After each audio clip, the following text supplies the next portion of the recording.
Hello everyone, போன வீடியோவில் வந்து நாங்கள் எப்படி வந்து வைஃபை ஹாட்ஸ்பாட்டை செட் பண்ணுறோன்னு சொல்லி பார்த்துருந்தோம். ஸோ இந்த வீடியோவில் வந்து நாங்கள் பார்க்க போகிறது வந்து ரேண்டம் ஃபோல்டர்ஸ் எப்படி க்ரியேட் பண்ணுறோன்னு சொல்லி. அதுக்கு முன்னாடி நம்மளோட அப்டேட்ஸ் எல்லாம் வந்து கிட்டப்பில் போட மாதிரி தான் அதை தான் இப்போ செய்தேன். ஸோ இப்போ வந்து நம்மளோட நியூ அப்டேட்ஸ் எல்லாம் கிட்டப்புக்கு போயிருக்கும். So you can clone and get this file from the GitHub repository for coding and notes. Okay, இப்போ நாங்கள் பார்க்க போகிற விடயம் வந்து ரேண்டம் ஃபோல்டர் எப்படி க்ரியேட் பண்ணலாம்னு சொல்லி. As usual I am creating a folder here 17 create random folders. Okay, opening Sublime Text and save as batch scripting 17. So save create folders.bat. So இங்கே என்ன செஞ்சதை சொன்னால் ரேண்டம்னு சொன்னால் நான் முதல்ல என்னென்னு சொல்லிடுவேன். சிஎம்டி ஓப்பன் பண்ணிட்டு ரேண்டம்னு சொல்லி அடித்தா எதுவுமே வராது. அதே இது வந்து 2% இதுக்குள்ளே ரேண்டம்னு சொல்லி டைப் பண்ணால் இதுகிட்ட பார்த்தீங்கன்னா நம்பர் கொண்டு வந்துருக்கும். ஸோ பேசிக்காக ஒவ்வொரு தரம் ரன் பண்ணக்குள்ளே டிஃப்ரெண்டான ரேண்டம் நம்பர்ஸை க்ரியேட் பண்ணுது. ஓகே, இந்த ரேண்டம்னு சொல்கிறது ரேண்டம் நம்பரை க்ரியேட் பண்ணுறது. ஸோ இன்றைக்கி நாங்கள் செய்ய போகிறது வந்து ரேண்டம் நம்பரை இப்படி ஜெனரேட் பண்ணி ஃபோல்டர் க்ரியேட் பண்ணுறதுன்னு சொல்லி தான்.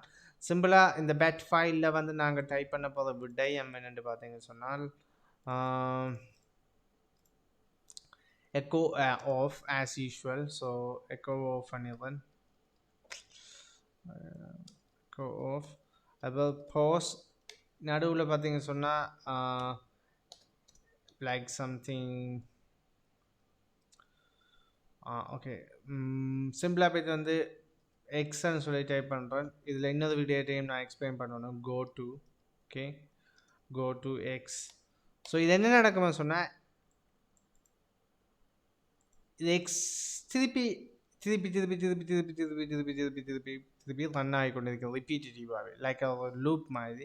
இங்கே எம்கேடிஐஆர் அண்ட் ரேண்டம் சொல்லி டைப் பண்ணிடுறேன். இப்போ ரேண்டம் என்ன சொல்லுவேன், ரேண்டம் நம்பர் ஜெனரேட் பண்ணி கொண்டிருக்கும். இது ஓப்பன் பண்ண நம்ம சொன்னால் ஃபோல்டராக க்ரியேட் ஆகிக்கொண்டே இருக்கும். பார்த்தீங்கன்னா நிறைய ஃபோல்டர் க்ரியேட் ஆகிடுது. ஐ திங்க் இட்ஸ் லைக் 2000 ஃபோல்டர்ஸை வந்து க்ரியேட் பண்ணிட்டு within a small amount of time this amount of folder created by this script. இதுக்கான ரீசன் என்ன சொன்னால் இந்த எக்ஸ் இப்படி இங்கே வேறு வந்துட்டு ஒரு ஃபோல்டரை க்ரியேட் பண்ண வித் ரேண்டம் நம்பரோட உடனே எக்ஸுக்கு இங்கே ஜம்ப் ஆகும், திருப்பி க்ரியேட் பண்ணும், திருப்பி ஜம்ப் ஆகும், திருப்பி க்ரியேட் பண்ணும், திருப்பி ஜம்ப் ஆகும். It's a kind of loop. இப்போ நான் சிம்பிளாக ரேண்டம் ஃபோல்டர் க்ரியேட் பண்ணுறேன்னு சொல்கிறத விட இதுக்கு நம்ம இதை செக் பண்ணுவோம். லைக் யூடியூப் பழைய டுட்டோரியலில் நான் எப்படி சொல்லியிருக்கேன்னு சொல்லி how to make random. Okay, இது இங்கிலீஷ் டுட்டோரியல். ஸோ இதை தான் நம்ம கன்வெர்ட் பண்ணி கொண்டு வரோம் தமிழுக்கு. So how to make random folders using CMD. Okay, random folder நான் சொல்லியிருக்கேன். பட் உண்மையிலே வந்து இட்ஸ் அ லூப்போட random folder அப்படி க்ரியேட் பண்ண சொல்லி தான் பார்த்தோம். ஸோ இவ்வளோத்தையும் நான் அழிக்கணும், இல்லாட்டி கிட்டப்புக்கு அப்லோட் பண்ணுறது இட்ஸ் ப்ரிட்டி ஹார்டான ஒரு ஒர்க்ஸாக வந்து முடியும். Oh my god, I'm unable to remove all of them. Okay, இந்த ஸ்கிரிப்டை யூஸ் பண்ணி எப்படி ரேண்டம் ஃபோல்டரை வந்து க்ரியேட் பண்ணுறோன்னு சொல்லி பார்த்துருந்தோம். ஸோ கண்ட்ரோலோட ஏ கொடுத்து போட்டு சிம்பிளாக இதை அன்செலக்ட் பண்ணி போட்டு ரிமூவ் பண்ணிடுவேன்.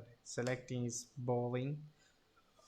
ஓகே, இந்த கோடிங்கை நம்ம எழுதி வந்து ஜஸ்ட் ஒரு 2 செகண்டுக்குள்ளேயே 2000க்கு மேலே ஃபோல்டரை க்ரியேட் பண்ணிவிட்டு இப்படி வந்து நாங்கள் நிறைய ஃபோல்டரை வந்து க்ரியேட் பண்ணி கொள்ளலாம். Okay guys, thank you so much for watching this video. I will see you in another video with another tutorial or trick.